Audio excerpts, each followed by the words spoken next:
চাওক, আমি অসম জাতীয়তাবাদী যুৱ ছাত্ৰ পৰিষদে ঘটনাটো যিদিনা আচলতে সংঘটিত হ'ল, সেই ঘটনাৰ দিনা আমি দাবী জনাইছিলোঁ যে এই ঘটনাটো তাৎক্ষণিক আমাক আচলতে বিচাৰ লাগে। কিন্তু ডাঙৰ কথাটো হ'ল তেওঁলোকে এটা কথা জনাৰ প্ৰয়োজনীয়তা আছিলে, যিজন আৰক্ষীজনে গোটেই ঘটনাটো সংঘটিত কৰিলে, যে তেওঁ যিটো বিভাগত আজি কাম কৰিছে, যিটো 25 APBN, সেইটো আচলতে জনসাধাৰণ বিভিন্ন দল সংগঠনৰ প্ৰতিবাদৰ স্বাৰ্থত গঠিত হোৱা এটা বিভাগ। তো তাৰপিছতো তেওঁ এই কথাখিনিতো কোনো ধৰণৰ তেওঁ গুৰুত্ব এটা বুজি নাপালে। তাৰপিছত এটা ডাঙৰ কথাটো হ'ল ONGC প্ৰতাৰণাৰ বিৰুদ্ধে আচলতে ONGCয়ে কেনেধৰণে অসমীয়া জনসাধাৰণক আচলতে প্ৰতাৰণা কৰি আছে, এই কথা কিন্তু সেই ঘটনাটোৱে কিন্তু প্ৰতিনিয়ত আমাক জনাইছে।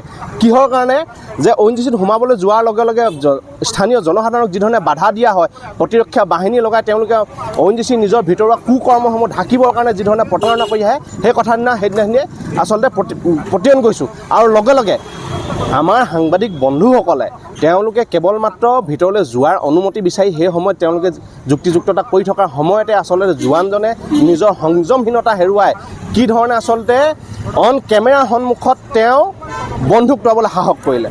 ডাঙৰ কথাটো হ'ল আমি কথাটোৰ পৰা এনেকৈও বুজিব পাৰিছোঁ, যদি হয়তো সময়ত কেমেৰা নাথাকিলে হয়তো তেওঁ হয়তো বন্দুকৰ গুলী ফুটোৱাটো আচলতে কুণ্ঠাবোধ নকৰিলে হয় চাগে। সেইকাৰণে আমি অসম জাতীয়তাবাদী যুৱ ছাত্ৰ পৰিষদে পুনৰবাৰ দাবী জনাইছোঁ যে এই গোটেই ঘটনাটো তাৎক্ষণিক তদন্ত লাগে। আৰু এটা কথা আমি ক'ব বিচাৰিছোঁ যে জোৱানজনৰ বিৰুদ্ধে প্ৰতিবাদ সাব্যস্ত কৰা ঠিক মুহূৰ্ততে তেওঁক ৰক্ষণাবেক্ষণ দিবৰ কাৰণে কেইজনমান উচ্চপদস্থ বিষয়াই কিন্তু আমাৰ সাংবাদিক বন্ধুসকলকো সেই সময়ত কিন্তু আমি নিজৰ চকুৰে দেখা পাইছিলোঁ যে আমাৰ সাংবাদিক বন্ধুসকলক তেওঁলোকে ব্যভিচাৰ চলাইছিল, বিভিন্ন যুক্তিযুক্তৰে তেওঁলোকক মানে অত্যাচাৰ কৰিছিল। এতিয়া কথাটো হ'ল ইমানখিনি পৰ্যায় হৈ যোৱাৰ পিছতো এজন আৰক্ষী জোৱানে জনসাধাৰণৰ সুৰক্ষাৰ কাৰণে নিয়োজিত এজন আৰক্ষী জোৱানে নিজৰ সংযম যিহেতু নাই, সংযম নথকা আৰক্ষী জোৱানজনক সুৰক্ষা দিবৰ কাৰণে কিন্তু তেওঁ ঊৰ্ধ্বতম কৰ্তৃপক্ষই চেষ্টা কৰিছে। চেষ্টা কৰাৰ পিছতো ঠিক আছে, সেই সময় আমি কিবা পৰিস্থিতিৰ কাৰণে আমি বুজি লৈছিলোঁ যে আমি গ্ৰহণ কৰি লৈছিলোঁ। কিন্তু তাৰ পিছতো কিন্তু গোটেই বিষয়টো আজি ধৰণলৈকে আমি কোনো ধৰণৰ মানে তদন্ত আমি দেখিবলৈ নাপালোঁ। বৰঞ্চ আমাৰ যিকেইজন সাংবাদিক বন্ধুৰ বিৰুদ্ধে আচলতে এনেকুৱা ধৰণৰ এটা পৰিস্থিতি হৈছিলে, সেই সাংবাদিক বন্ধুকেইজনৰ বিৰুদ্ধে সেই জোৱানজনে এজাহাৰ দাখিল কৰি আমাৰ সাংবাদিক বন্ধুসকলক আকৌ মানে শোষণ কৰাৰ তেওঁলোকে চেষ্টা কৰা আমি দেখিবলৈ পাইছোঁ। গতিকে আমি এই বিষয়টো অসম জাতীয়তাবাদী যুৱ ছাত্ৰ পৰিষদে তাৎক্ষণিকভাৱে সিদ্ধান্ত গ্ৰহণ কৰিবলৈ আৰু বিষয়টো বিচাৰ দিবৰ কাৰণে আমি দাবী জনাইছোঁ। কিন্তু আমি কলা বেজ পৰিধান কৰি সংবাদকৰ্মী হিচাপে বৰ লজ্জিত হৈ আমি ৰাজপথৰ কাষত জনসাধাৰণৰ সন্মুখত আমি প্ৰতিবাদী কাৰ্যসূচী প্ৰদৰ্শন কৰিবলগীয়া হৈছে। আমি এনেকুৱা এটা কাৰ্যসূচী হাতত ল'বলৈ কিয় বাধ্য হ'লোঁ আৰু এই কাৰ্যসূচী আমি কিমানলৈকে প্ৰসাৰিত কৰিব লাগিব, আমি কিমানলৈ প্ৰসাৰিত কৰিব দৃষ্টিত আমি এতিয়া চিন্তা কৰি আছোঁ। কিন্তু এইখিনি মুহূৰ্তলৈকে কিন্তু আমি অপেক্ষা কৰি আছিলোঁ যে যোৱা 36টা ঘণ্টা অতিক্ৰম কৰা পৰ্যন্ত নাজিৰাৰ যিসকল সংবাদকৰ্মীয়ে আৰক্ষীৰ গুলীৰ সুমুকি তেওঁলোকে শুনিছিল, যেতিয়া তেওঁলোকক ONGCৰ নিয়োজিত সুৰক্ষাৰ জোৱানে তেওঁলোকক গুলীয়াই মাৰিম বুলি বন্দুকৰ কাকত হাত দিছিল, ঠিক তেনেকুৱা পৰিস্থিতিত সেই আৰক্ষীক সেই ঠাইতে চিনাক্ত কৰি আৰক্ষীৰ ওচৰত চমজাই দিয়াৰ লগতে তেওঁৰ ওপৰত ব্যৱস্থা ল'ব পৰাকৈ এজাহাৰ দাখিল কৰা হৈছিল। আৰু সেই মুহূৰ্তত এজাহাৰ দাখিল কৰাৰ 24 ঘণ্টা আৰু 24 ঘণ্টাৰ পৰৱৰ্তী 36 ঘণ্টাও অতিক্ৰম কৰি যোৱাৰ মুহূৰ্তত কিন্তু অসম আৰক্ষীৰ বিশেষকৈ নাজিৰা আৰক্ষীৰ কোনো ইতিবাচক পদক্ষেপ, কোনো ইতিবাচক ব্যৱস্থা গ্ৰহণ আমি দেখা নাপালোঁ। আৰু তাৰ লগতে এটা আটাইতকৈ ডাঙৰ কথা, প্ৰতাৰক ৰূপে পৰিণত হৈছে আৰক্ষী যিদৰে, ঠিক একেদৰে প্ৰতাৰণাৰ দলিলত তেওঁলোকেও ভৰি দিছে নেকি যে নাজিৰা মহকুমা আৰক্ষী বিষয়াৰ লগত সিদিনা আমি দেখা পাইছিলোঁ যে আমাক আহ্বানো জনাইছিল যে আপোনালোকে আটক কৰি অনা ব্যক্তিজনক যেতিয়া আমি গাড়ীৰে ভৰাই আমি থানালৈ লৈ যাম, গাড়ীৰে পৰিবহণ কৰি থানালৈ লৈ যাম, সেই সময়ত যাতে তাত উপস্থিত দল সংগঠন বা আপোনালোকে কোনো ধৰণৰ ঠেলা হেঁচা নকৰে, কোনো ধৰণৰ আক্ৰমণ কৰিবলৈ উদ্যত নহয়। আমি সকলোখিনি পৰিৱেশ তেওঁলোকৰ আশ্বাসত আমি শান্তি শৃংখলা আৰু গণতন্ত্ৰৰ পৰম বিশ্বাসী হিচাপে আমি সেইখিনি মানি লৈছিলোঁ আৰু তেওঁক থানালৈকে সুৰক্ষাৰ মাজেৰে লৈ যোৱাত আমি সহায় কৰিছিলোঁ। আৰু পৰৱৰ্তী সময়ত আমি আশা কৰিছিলোঁ যে যিদৰে তেওঁলোকে প্ৰতিশ্ৰুতি দিছিল, যিদৰে অসামৰিক প্ৰশাসনৰ মুৰব্বীও তাত উপস্থিত আছে,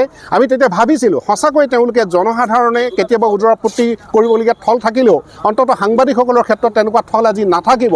কিন্তু আটাইতকৈ পৰিতাপৰ কথা, আমি জনসাধাৰণক আহ্বান জনাম যে চূড়ান্ত প্ৰতাৰকৰ প্ৰশাসনত পৰিণত হৈছে অসম আৰক্ষী আৰু অসম আৰক্ষীৰ এই চূড়ান্ত প্ৰতাৰণাৰ প্ৰতিবাদত আজি নাজিৰাৰ ৰাজপথত সাংবাদিক। ধন্যবাদ। গণতন্ত্ৰৰ চতুৰ্থ স্তম্ভ সাংবাদিকৰ এতিয়া নিৰাপত্তা নাই, যিহেতু নিৰাপত্তাহীনতাত ভুগিছে সাংবাদিকসকলে।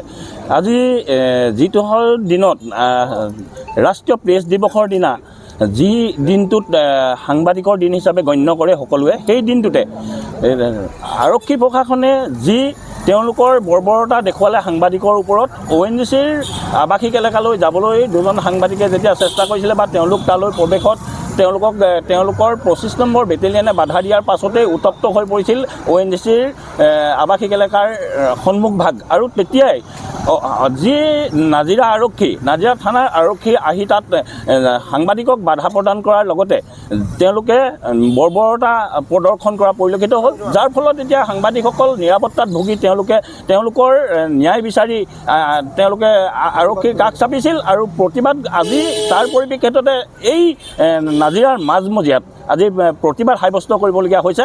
আৰু এটা লজ্জাজনক কথা, যিহেতু অসম আৰক্ষীয়ে তেওঁলোকে বাৰম্বাৰ তেওঁলোকৰ নিজৰ যি কুকৰ্ম, তেওঁলোকৰ এই চৰিত্ৰসমূহ প্ৰকাশ পোৱাৰ পাছত তেওঁলোক এতিয়া এনেধৰণে লজ্জিত হৈ পৰিছে। আৰু তেওঁলোকৰ কি কাৰণে তেওঁলোকৰ নিজৰ দুখ ঢাকি তেওঁলোকে নিজক লুকুৱাবলৈ চেষ্টা কৰে। আৰু এইসকল অসম আৰক্ষীয়ে বাৰম্বাৰ তেওঁলোকৰ কুকৰ্ম ঢাকি আমাৰ যি সাংবাদিকৰ নিৰাপত্তাহীনতাত ভোগাৰ যি উপক্ৰম হৈছে, তাতো তেওঁলোকে একেই প্ৰদৰ্শন কৰা পৰিলক্ষিত হৈছে। আৰু এতিয়া সিদিনা যিদিনাখনৰ এই ঘটনাটো সংঘটিত হৈছিল 16 নৱেম্বৰৰ দিনাখন, তেওঁলোকে গেটৰ সন্মুখত যেতিয়া বাধা প্ৰদান কৰিছিল, তাৰ পাছতে আমাৰ সাংবাদিকসকলে তাত প্ৰতিবাদৰ দৰে কাৰ্যসূচীও গ্ৰহণ কৰি তেওঁলোকক এখন আজাহাৰ দাখিল কৰিছিল। কিন্তু সেই আজাহাৰৰ আজিলৈকে কোনো সুফল নোপোৱাৰ ফলতেই আজি তাৰ পৰিপ্ৰেক্ষিতত আমাৰ সাংবাদিকসকল আৰু লগতে বিভিন্ন দল সংগঠনৰ লোকো আমাৰ লগত আহি তেওঁলোকে আজি আমাক ইয়াত প্ৰতিবাদস্থলীত অংশগ্ৰহণ কৰা পৰিলক্ষিত হৈছে।